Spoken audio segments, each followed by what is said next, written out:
প্রায় 4000 বছর আগে বনি ইসরায়েলের এক জনপদে বাস করতেন একজন অত্যন্ত সৎ ও জ্ঞানী দরবেশ।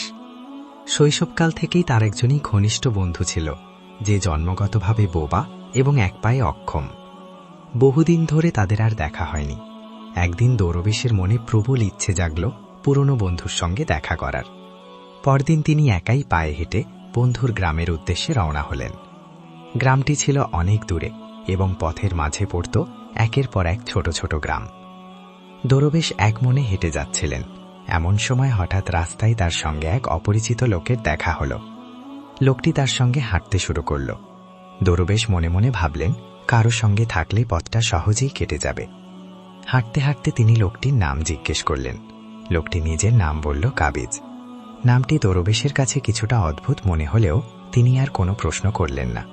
তারা দুজন পাশাপাশি পথ চলছিল। কিছু দূর এগিয়ে একটি গ্রামে পৌঁছালেন।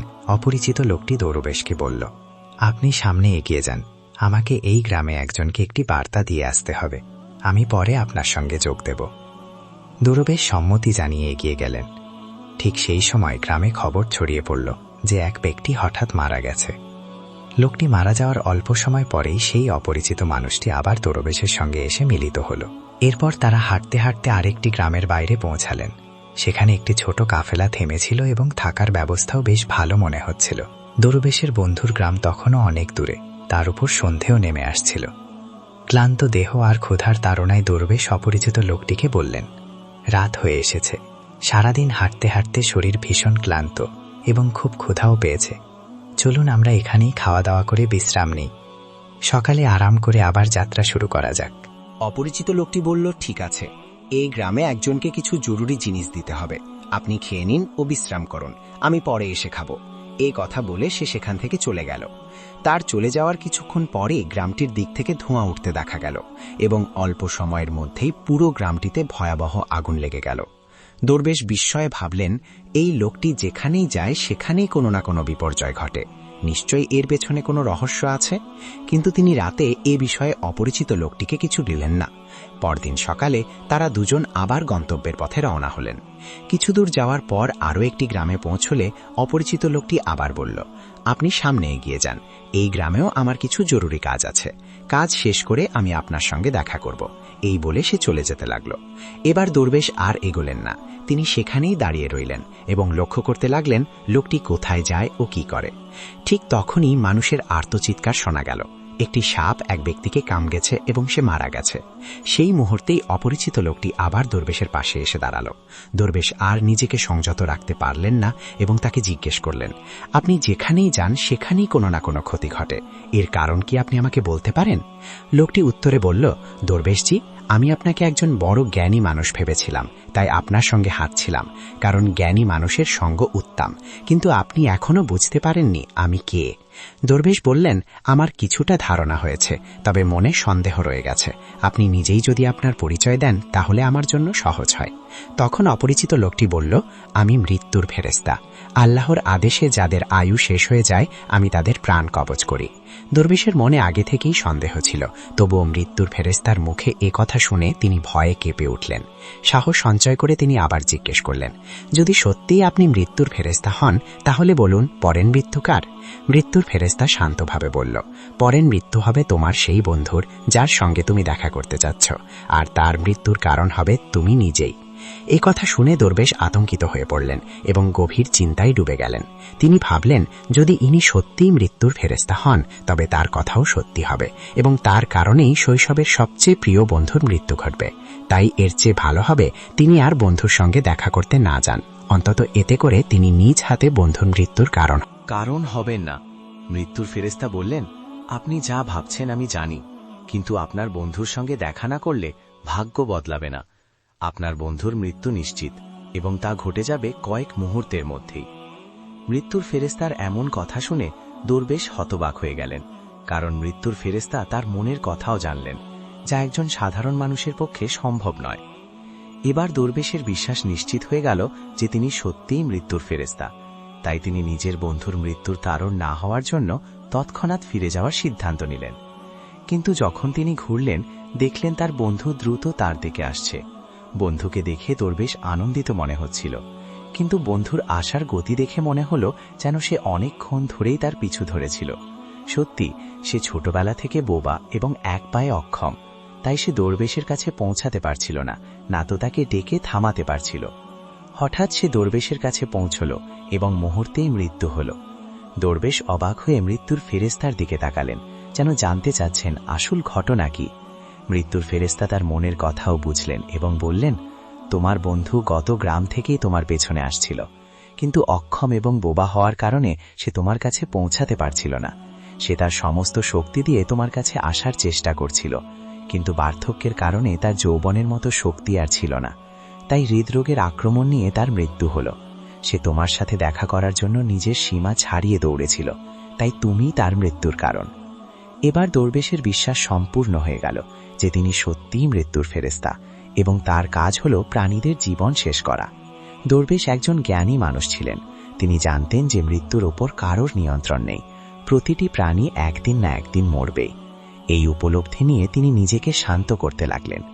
হঠাৎ দরবেশের মনে জিজ্ঞাসা জাগল নিজের মৃত্যু সম্পর্কে জানার। তিনি মৃত্যুর ফেরেস্তাকে বললেন, যখন আমার বন্ধুর মৃত্যু ঘটেছিল তখন আপনি কেন শুরু থেকেই আমার সঙ্গে হাঁটছিলেন? মৃত্যুর ফেরেস্তা উত্তর দিলেন, আমি তো সবার সঙ্গে হাঁটি এবং সব সময় হাঁটি, কিন্তু মানুষ আমাকে চিনতে পারে না। মানুষের কাছে তাদের নিজের সমস্যা ছাড়া অন্য কোনো ব্যক্তি, ঘটনা বা জিনিস সম্পর্কে ভাবার, দেখা বা বোঝার সময় থাকে। দরবেশ জিজ্ঞেস করলেন, তিনি কি জানতে পারেন তার মৃত্যু কবে এবং কিভাবে হবে? মৃত্যুর ফেরেস্তা উত্তর দিলেন, সাধারণত কোনো মানুষের জন্য নিজের মৃত্যুর সময় জানা সমীচীন নয়, কারণ এ কথা জেনে মানুষ কষ্টই পায়। তবে আপনাকে দেখে মনে হচ্ছে আপনি একজন জ্ঞানী ব্যক্তি, আর যেভাবে আপনি আপনার বন্ধুর মৃত্যুকে সহজভাবে মেনে নিয়েছেন তাতে বোঝা যায় নিজের মৃত্যুর কথা জেনেও আপনি বিচলিত হবেন না।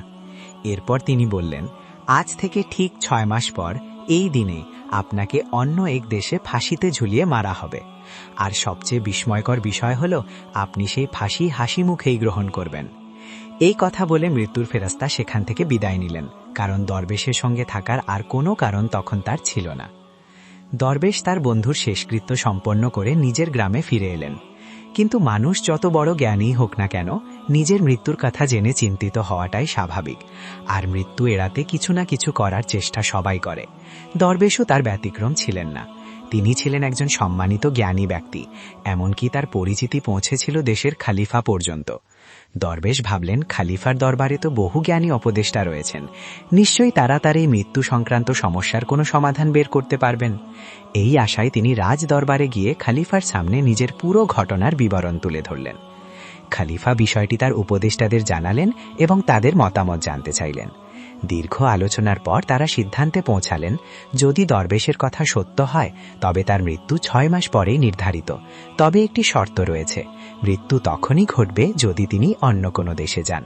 তিনি যদি দেশের বাইরে না যান তবে তার মৃত্যু হবে না। এই পরামর্শ খালিফার কাছে যথেষ্ট যুক্তিসঙ্গত মনে হল। তিনি দরবেশের থাকার ব্যবস্থা রাজপ্রাসাদেই করে দিলেন এবং আদেশ জারি করলেন যে তার অনুমতি ছাড়া কেউ দরবেশের সঙ্গে সাক্ষাৎ করতে পারবে না।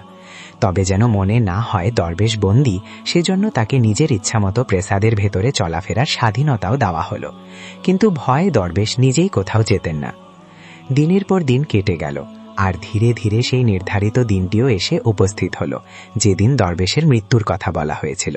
সেদিন আতঙ্কে তিনি খুব তাড়াতাড়ি ঘুমিয়ে পড়লেন, এই আশায় যে রাত দ্রুত শেষ হবে এবং পরের দিন চলে এলে হয়তো মৃত্যু এড়ানো যাবে। কিন্তু দরবেশের একটি অজানা অসুখ ছিল, তিনি ঘুমের মধ্যে হাঁটতেন, আর এই বিষয়ে তিনি নিজেও অবগত ছিলেন না, তাই খালিফা কিংবা কোনো চিকিৎসককেও এই কথা জানানোর সুযোগ হয়নি। মৃত্যু চিন্তায় তার ঘুম ঠিকমতো হচ্ছিল না, আর ঠিক তখনই তার ঘুমিয়ে হাঁটার রোগ সক্রিয় হয়ে উঠল। রাতে তিনি ঘুমের মধ্যেই উঠে পড়লেন এবং রাজপ্রাসাদ ছেড়ে সোজা ঘোড়ার আস্তাবলের দিকে এগিয়ে গেলেন। দরবেশ ছিলেন খালিফার বিশেষ অতিথি, তাই কোনো প্রহরী তাকে থামালো না কিংবা কোনো প্রশ্নও করল না। আস্তাবলে পৌঁছে তিনি সবচেয়ে দ্রুতগামী ঘোড়াটিতে চড়লেন এবং অচেতন অবস্থাতেই নিজের দেশের সীমানা পেরিয়ে পাশের রাজ্যে প্রবেশ করলেন। শুধু তাই নয়, তিনি সোজা সেই দেশের খালিফার প্রাসাদে পৌঁছে গেলেন। রাতের শেষ প্রহর হওয়া সেখানকার প্রহরীরাও তাকে থামালো না। দরবেশ কোষাগার ঘরে ঢুকে সেখানেই শুয়ে পড়লেন। সাবাহে কোষাগারের রক্ষক তাকে ভেতরে ঘুমন্ত অবস্থায় দেখে আতঙ্কিত হয়ে পড়ল এবং সঙ্গে সঙ্গে খালিফাকে খবর দিল। ঘটনা শুনে খালিফা ভীষণ ক্ষুব্ধ হলেন এবং সঙ্গে সঙ্গে দরবেশকে গ্রেফতার করার নির্দেশ দিলেন। তাকে রাজ দরবারে হাজির করা হলে খালিফা তাকে দেখা মাত্রই রাগে ফাঁসির আদেশ দিয়ে বললেন, তুমি যদি চুরি করতে সফল হতে তবে আমাদের ছোট রাজ্যের অসংখ্য মানুষ না খেয়ে মরত। ভবিষ্যতে যেন কেউ এমন অপরাধ করার আগে শতবার চিন্তা করে, সেজন্য হাত কেটে দেওয়ার পরিবর্তে তাকে ফাঁসিতে ঝুলানোর আদেশ দেওয়া হলো। এই ভয়ঙ্কর রায় শুনে দরবেশ কেঁপে উঠলেন। তবুও সাহস সঞ্চয় করে তিনি খালিফার উদ্দেশ্যে বললেন, হে মহামান্য, আমি জানি না কিভাবে আমি আপনার প্রাসাদে এসে পৌঁছেছি। আমি এটাও জানি না কিভাবে আমি আপনার কোষাগার কক্ষে ঢুকেছি। আমি কোনো চোর নই। কেন কোনো প্রহরী আমাকে থামায়নি তাও আমার অজানা। তবে আমি শুধু এটুকু জানি, আজ আমার মৃত্যুর দিন নির্ধারিত ছিল, আর এখন সেটাই ঘটছে। দরবেশের এই কথা খালিফার কাছে অস্বাভাবিক মনে হল। তিনি প্রশ্ন করলেন, তুমি কিভাবে জানলে আজ তোমার মৃত্যুর দিন? তুমি কি বোঝাতে চাইছ? তখন দরবেশ গত 6 মাসের সমস্ত ঘটনা খুলে বললেন এবং যোগ করলেন, হুজুর, আমার বা কোনো সাধারণ মানুষের এতটা দুঃসাহস নেই যে সে খালিফার প্রাসাদে আপনার সামনেই চুরি করার সাহস দেখাবে। দরবেশের বক্তব্যে খালিফা কিছুটা সত্যতার আভাস পেলেও তিনি মনে করলেন হয়তো নিজের জীবন বাঁচানোর জন্যই সে মৃত্যুর ফেরেশতা ও ভবিষ্যৎবাণীর গল্প সাজাচ্ছে। খালিফা তখন বললেন, যদি তোমার কথা সত্য হয় এবং আজই তোমার মৃত্যুর দিন নির্ধারিত থাকে যেমনটি তুমি বলছো, তাহলে আমি তোমার মৃত্যুর কারণ হব না। কিন্তু যদি তোমার কথা মিথ্যা প্রমাণিত হয় তবে আজই তোমার মৃত্যুদণ্ড কার্যকর করা হবে। এরপর তিনি সঙ্গে সঙ্গে সিপাহীদের হাতে একটি চিঠি দিয়ে প্রতিবেশী দেশের খালিফার কাছে পাঠালেন দরবেশের কথার সত্যতা যাচাই করার জন্য। সন্ধ্যার আগেই সিপাহীরা ফিরে এসে জানালো যে দরবেশের বলা সব কথাই সত্য। প্রতিবেশী দেশের খালিফা নিজেই চিঠিতে জানিয়েছেন যে দরবেশ গত 6 মাস ধরে তার প্রাসাদে সম্মানিত অতিথি হিসেবে অবস্থান করছিলেন। এমনকি গতকাল রাতেও খালিফা শেষবারের মতো দরবেশের সঙ্গে আরামের কক্ষে সাক্ষাৎ করেছিলেন। এরপর তিনি কিভাবে এই দেশে পৌঁছালেন সে বিষয়ে তাদের কোনো ধারণা নেই। তাই সেই খালিফার মতো অনুযায়ী দরবেশকে ফাঁসিতে ঝোলানো উচিত নয়। এতে এই দেশের খালিফা এক কঠিন সমস্যার মুখে পড়লেন। কোনো তদন্ত ছাড়াই তিনি দরবেশকে মৃত্যুদণ্ডের আদেশ দিয়ে ফেলেছিলেন। এখন যদি সেই আদেশ বাতিল করা হয় তবে তার রাজকীয় মর্যাদা ক্ষুণ্ণ হবে, আর যদি আদেশ কার্যকর করা হয় তবে একজন নির্দোষ মানুষের প্রাণ যাবে। তিনি এ বিষয়ে আবার উপদেষ্টাদের পরামর্শ চাইলেন। উপদেষ্টারা বললেন, হুজুর, দরবেশকে কাঁচা সুতোর দড়ি দিয়ে ফাঁসিতে ঝোলানো হোক। এতে আপনার আদেশের সম্মানও বজায় থাকবে, আবার কাঁচা সুতো প্রাণ নেবে না, দরবেশও বেঁচে যাবে। এই পরামর্শ খালিফার খুবই পছন্দ। খালিফা আদেশ দিলেন দরবেশের জন্য কাঁচা সুতো দিয়ে ফাঁস তৈরি করা হোক। ফাঁসির প্রস্তুতি শুরু হল। উপস্থিত সবাই আনন্দিত। না দরবেশ মরবেন, না খালিফার প্রতিশ্রুতি ভ্রান্ত প্রমাণিত হবে। দরবেশও আত্মবিশ্বাসী ছিলেন। তিনি জানতেন কাঁচা সুতো তাকে মারতে পারবে না। তাই তিনি শান্ত ও হাসি মুখে ফাঁসির মঞ্চে উঠলেন, ঠিক যেমন মৃত্যুর ফেরেশতা পূর্বে বলেছিলেন। কিন্তু ফাঁসির সময় কাঁচা সুতো ছিঁড়ে গেল। তবে ছিঁড়ে যাওয়ার আগে সুতো তার কাজ সম্পন্ন করে ফেলেছে। দরবেশের গলার হক কেটে যায়। তিনি মাটিতে পড়লেন এবং ছটফট করতে লাগলেন। প্রতিটি শ্বাসের সঙ্গে রক্তের ফোয়ারা মেরোচ্ছিল। মুহূর্তের মধ্যে দরবেশের শরীর সম্পূর্ণ নিশ্চল হয়ে যায়। উপস্থিত সবাই হতবাক। কিভাবে এত দুর্বল একটি সুতো কারোর জীবন শেষ করতে পারে? কিন্তু ঘটনা ঘটেছে। ভাগ্য তার কাজ করেছে। যা হবার তা হয়েই থাকে। বন্ধুরা, এই গল্প থেকে আমাদের শিক্ষা নিতে হবে। যত সতর্ক হই না কেন, যত চেষ্টা করি না কেন, ভাগ্যের লেখা আমরা কখনোই বদলাতে পারি না। প্রতিটি ঘটনা এবং তার ধারাবাহিকতা আগেই নির্ধারিত থাকে। আমরা তা একটুও পরিবর্তন করতে পারি না।